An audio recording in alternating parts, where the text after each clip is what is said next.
समीन पंजाब के मरूफ लोक किरदार और तकरीबन 25 साल तक जरैम की दुनिया का बेताज बादशाह रहने वाले चिराग बाली के नाम से हम सब वाकिफ हैं। उसकी जिंदगी पर मुतादिद फिल्में बन चुकी हैं जो कि असल कहानी से बिल्कुल मुख्तलिफ हैं। चिराग बाली 1928 में जिला सरगोदा की तहसील खुशाब के तारीखी कस्बा हडाली के एक मुस्तवस्त घराने मोहम्मद हियात बाली के घर पैदा हुए थे। चिराग की वालदा का ताल्लुक आवान फैमिली से था।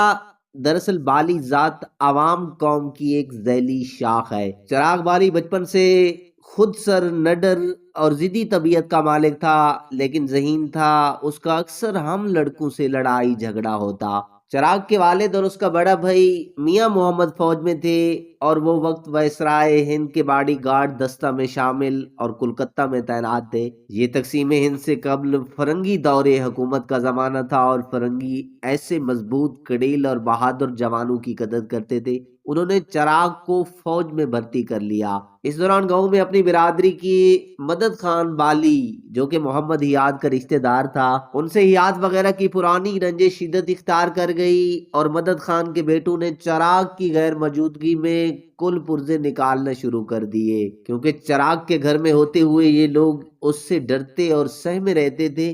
क्योंकि चिराग लड़ाई झगड़ों का आदी नौजवान था और अब उसके फौज में चले जाने के बाद उनका रास्ता साफ हो गया। आखिर नौबत जहां तक पहुंच गई कि दोनों खानदान में दुश्मनी की ऐसी इब्तदा हुई कि अभी तक चली आ रही है और दर्जनों अफराद इस दुश्मनी की भेंट चढ़ गए हैं। दरअसल किसी भी दुश्मनी की इब्तदा जन और जमीन का बुनियादी अमल दखल होता है। इस तरह चिराग की दुश्मनी की इब्तदा का सबसे बड़ा सबब भी गैरत बनी।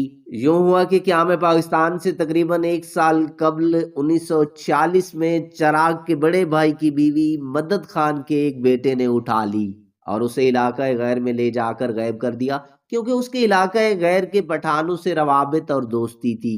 चिराग बाली उस वक्त कोलकाता में था। जब उसे इल्म हुआ तो वो गजबनाक होकर इज्जत का बदला लेने फौज से भाग आया। उस जमाने में लड़ाई झगड़ों में लाठी, कुल्हाड़ी और छुरियों भाले वगैरह का इस्तेमाल होता था। चिराग बाली और मुखालिफ ग्रुप में पहला मुकाबला तकसीम हिंद से कबल 1946 में हुआ, जब दोनों ग्रुपों के दरमियान मोहल्ला बाली वाला हडियाले में दो पदो जबरदस्त लड़ाई हुई। मदद बाली ग्रुप के सरबराह मदद खान, सादिक और मोहम्मद बाली तीन अफराद जिंदगी से महरूम हुए, जबकि अहमद खान शदीद जख्मी हुआ। मगर इस तनाज़ा का मरकजी किरदार सरफराज बच निकला। इस लड़ाई के बाद चिराग बाली का हौसला बढ़ाया। उसने मदद बाली के हिमायती और मुआवनत करने वाले अपने मुखालफों से इंतकाम लेने की मंसूबा बंदी की और जुर्म की दुनिया में बाकायदा कदम रखा। वो जराइम की दलदल में धंसता चला गया और फिर ऐसा फंसा कि बाहर न निकल सका। 1956 से 1962 तक चिराग के अरूज का पहला दौर था। उस समय चिराग ने मदद बाली ग्रुप की जिंदगी से महरूम होने वाले एक बेटे की बेवा को इंतकामन उठा के उससे बाकायदा निकाह कर लिया। ये चिराग की दूसरी शादी थी।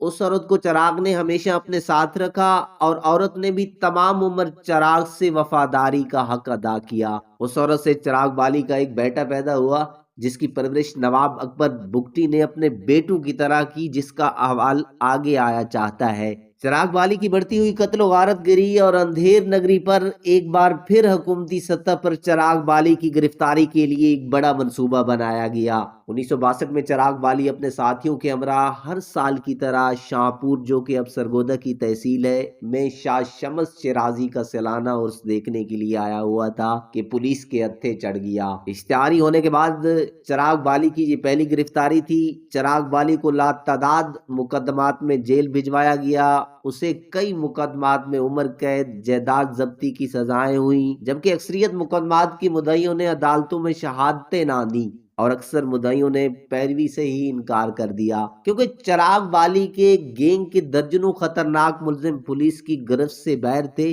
जिनकी खौफ की वजह से ऐसा हुआ। चिराग बाली जब आखिरी बार गिरफ्तार हुए थे उसको 10 साल तक पाकिस्तान की मुख्तलिफ जेलों, मियाँ वाली, मच्छ जेल, सहवाल जेल में रखा गया, क्योंकि चिराग बाली का खौफ इतना था कि उस वक्त की हुकूमत के बड़े बड़े नाम भी चिराग बाली का नाम सुनकर लर्ज जाते थे। मलिक चिराग बाली ने अपनी जिंदगी में 3 जेलों, सहवाल, मच्छ और मियाँ वाली में असीरी काटी।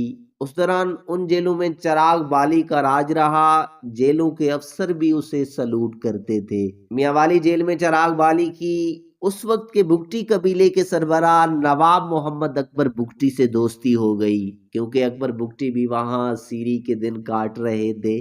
چراغ بالی اور نواب اکبر بگٹی کی دوستی نے بعد ازاں اتنی قربت پائی کہ چراغ بالی نے اپنی بیوی اور بیٹے ظفر بالی کو نواب محمد اکبر بگٹی کے پاس بلوچستان بھجوا دیا، جہاں چراغ بالی کی اہلیہ اور ظفر بالی ایک طویل عرصہ تک رہے۔ نواب محمد اکبر بگٹی نے نہ صرف ظفر بالی کو اپنے گھر کے فرد کی طرح پالا، بلکہ اسے اپنے بیٹوں کی طرح اعلیٰ تعلیم دلوائی۔ ناظرین، اس کہانی کے بارے میں ایک کمنٹ ضرور دیجئے گا۔